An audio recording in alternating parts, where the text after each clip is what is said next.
Sa football, reinstated ang magkapatid na Phil at James Younghusband sa roster ng Philippine Azkals. Ito'y para po sa dalawang friendly games ng national team sa Middle East ngayong buwan, katapat ang Bahrain at Kuwait squads.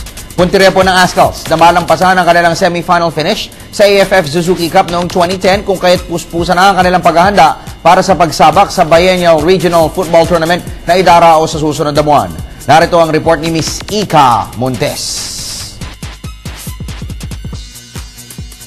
Na Phil at James Younghusband sa lineup ng Philippine Azkals para sa Middle East Training Tour ng Koponan. Magsasagawa ng friendly game ang Philippine 11 sa Bahrain sa October 12, gayon din sa Kuwait sa October 16. Sa panayam ng PTV Sports, inihayag ni former national coach Aris Caslib na bagamat nagawang magkampiyon ng Pilipinas sa nakalipas na Peace Cup kahit pa wala ng Younghusband siblings. Kinakailangan pa rin aniya ang pinakamalakas na koponan ang ipadala natin sa AFF Suzuki Cup sa susunod na buwan. Iginiit rin ni Caslib na hindi maikakaila na malaki ang naging kontribusyon ng Younghusband brothers sa kampanya ng Azkals sa mga nakalipas na kompetisyon. Kung kaya't hindi umano dapat isantabi ang kakayahan ng dalawang football stars.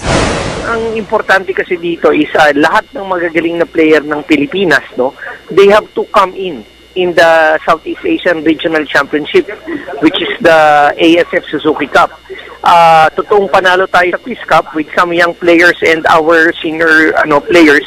But then in the end of the day, everybody must understand that the strongest team possible must be our team during the Suzuki Cup final.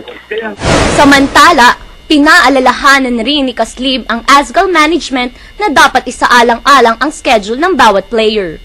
Dahil may obligasyon rin aniya ang mga ito sa kani-kanilang mother ball clubs.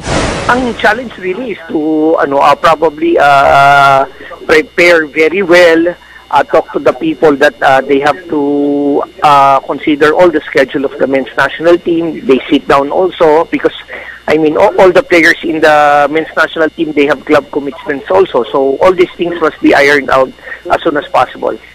Sakaling muling magsanib puwersa sa pag-atake sa kalaban ang magkapatid na Younghusband at si Peace Cup MVP at Golden Boot awardee Dennis Wolf, malaki ang tsansa ng Pilipinas na malampasan ang ating semi-final finish sa nakalipas na edisyon ng AFF Suzuki Cup noong 2010.